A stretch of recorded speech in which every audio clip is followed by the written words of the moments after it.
Hi everyone and welcome back or welcome to my channel if this is your first time here. My name is Amy and I have an unhealthy obsession with Formula 1.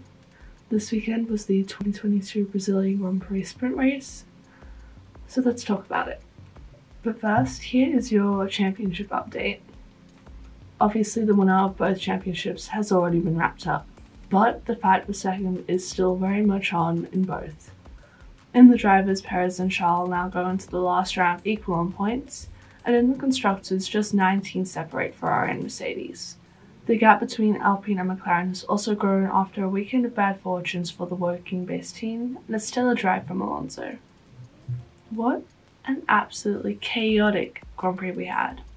But before we get into it, a moment of qualifying, because holy hell, who could have seen this one coming? In a Friday qualifying session under changeable conditions, K-Mag and Haas put it on pole. Partially thanks to George's little lock-up, but also thanks to the team sending K-Mag out at the right time and on the right tyres. Ferrari could take some notes here. Unfortunately, K-Mag fell back to 8th during the sprint, but he was still able to pick up a point. Okay, so now onto the actual race, and where do I even start? We couldn't even finish the opening lap without a safety car as Ricciardo and Magnussen had a little collision into turn 10. Ricciardo has received a 3-place grid penalty for his final race in Abu Dhabi. We don't need to talk about the fact that it is, in fact, his final race. The chaos continued after the safety car restart as George Russell smoothly led the way. I can't say the same, however, for his teammate Lewis Hamilton and Max Verstappen, as into turns 1 and 2 they touched as Max was going for that overtake. Now, if you ask me, I don't think Max deserved that penalty. I think he was entitled to a bit more space going into turn 2, especially because he was leading going into turn 1 and then was alongside during turn 2. I feel like he was cut off a bit and could have been left with just a smidge more room to avoid a collision for both of them. And I am not just saying that as a biased Max fan either, by the way. I think a lot of people online sort of agree with that statement, that it was either a racing incident or even partially on Lewis himself. On the same lap, Norris and Leclerc also had a bit of an incident, with Lando locking up as he tried to overtake Charles, sending him into a wall. Now Leclerc had a fabulous recovery drive and Lando got a penalty, which again, wearing a Lando shirt, I think he fully deserved. At this point in the race, I wasn't really having a great time as all 3 of my favourites were, having shockers. From this point the race, settled down a bit. Russell looked more than comfortable leading the way for Mercedes, and they were on for their first 1-2 since 2020. And then, Lando's car dies on him, causing the second safety car to be called out. Now, there was a bit of confusion, shocker, with the safety car and unlapping cars.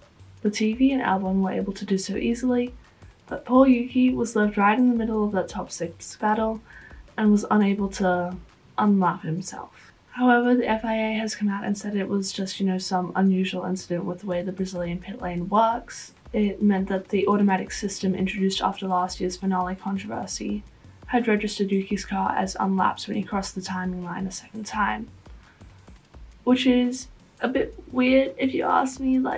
I fully understand the need for an automatic system. I think that is great and it takes the bias out of the sport.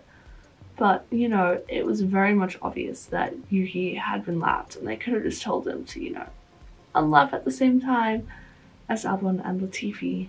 Thanks to this, he was easily overtaken by Latifi as he was now on the lead lap and Yuki wasn't, so it somewhat ruined the Japanese driver's race and he just had to keep getting out of the way of everyone at the start, which I don't think is fair on him. Anyway, we love the FIA here. Another talking point both on and off the track this weekend was teammate drama. So Netflix is once more having a bit of a field day with this one. This drama all started with the Alpine team with Fernando and Esteban touching on the opening lap of the sprint, causing Fernando to pit for a damaged front wing and really ruining his race. Esteban also ended up at the back of the field by the end of the race due to a number of incidents, which meant that they were going into Sunday's Grand Prix starting next to each other again, just on the opposite end of the field. Now, there was even a little message from the team asking Esteban to keep it clean and to not fight too much with Fernando upon the safety car restart. Both drivers have also said things in the media about this incident, and neither is really known for getting along with their teammates whatsoever. Next is Fernando's future team, Aston Martin, and now this is less drama because Seb is way too nice to start drama, let's be real here. But it is about a on-track incident between the two, which I can truly place squarely on Stroll. Was really, so it's reckless driving at this point. Like, it's not just some one-off incident. Like, this exact thing happened 2 weeks ago, and it sort of happened again when he was battling Mick Schumacher later on in the sprint. He moved way far and way too quickly to the left, cutting Seb off and squeezing him onto the grass. Now, if there was any contact, it would have been race ending for both drivers, but Seb was able to back off just in time, and we didn't have a repeat of Fernando and Stroll in Austin, which, again, it really lies on Stroll for just swerving on the straight, which you are not allowed to do, as it is dangerous. Now, the final bit of teammate drama is the most spiciest, if you ask me, and it is between Perez and Max. Yes, we have some Red Bull beef. As you know, Checo and Charles are now equal on points going into that final round in Abu Dhabi in the fight for second place. Now, this would have been different had Max given his position up to Checo towards the end of the race, as he was sort of initially told to do upon passing the Mexican. Max did come on the radio and told the team to sort of stop asking him that, and that he had given his reasons to them previously, so he was not letting Checo pass. And after the race, Checo got on the radio and sort of said, this shows who Max truly is, and Horner apologized because that wasn't what they had agreed on.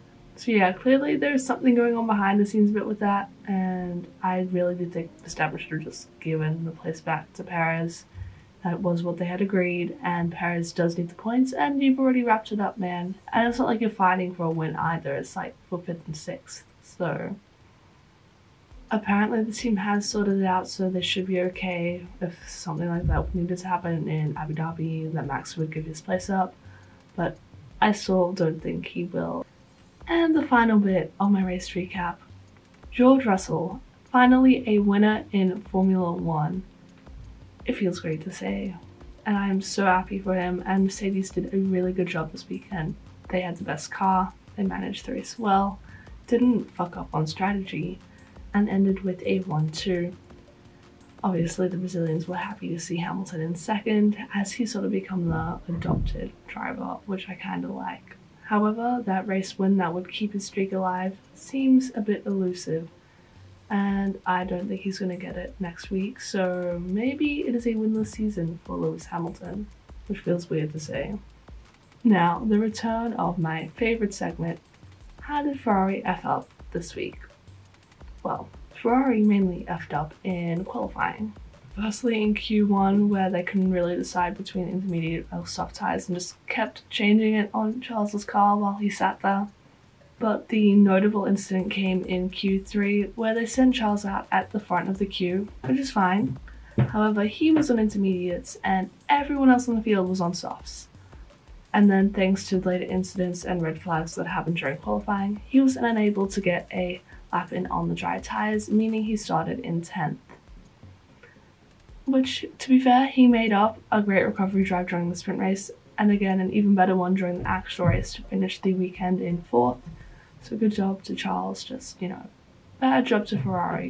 And you can see how pissed off Charles is starting to get at the team, which I low-key find hilarious. And to conclude, some special driver and team shout-outs who all deserve a gold star in my books for an excellent race weekend. First of all, we can talk about K-Mag. Again, a incredible qualifying that nobody saw coming, which means that Haas and Mercedes are now equal on pole position qualifying, whatever you want to call it, because sprint race weekend is a bit weird, but they are now equal with Mercedes. And of course his weekend sort of went downhill from there, but that wasn't really his fault that he got taken out in the opening laps of the race. and we really couldn't have expected him to finish much higher than 8th in the sprint, so good job. Finally, Sebastian Vettel came alive around Brazil, and at one point I think he was running 5th in the race, which is really good in an Aston Martin, and I can't believe that next week is both him and Daniel's last race, and I might cry again. And that brings my weekend wrap-up video to a wrap. Thank you so much for watching, and let me know what other moments stood out to you from this weekend in the comments down below. And if you liked the video, then like it and press the red button to subscribe for more F1 and motorsport related content. We are trying to hit 1,000 by the end of the year, so fingers crossed we can do that. I have faith. And again, thanks for watching, and I will see you all in the next one. Laters.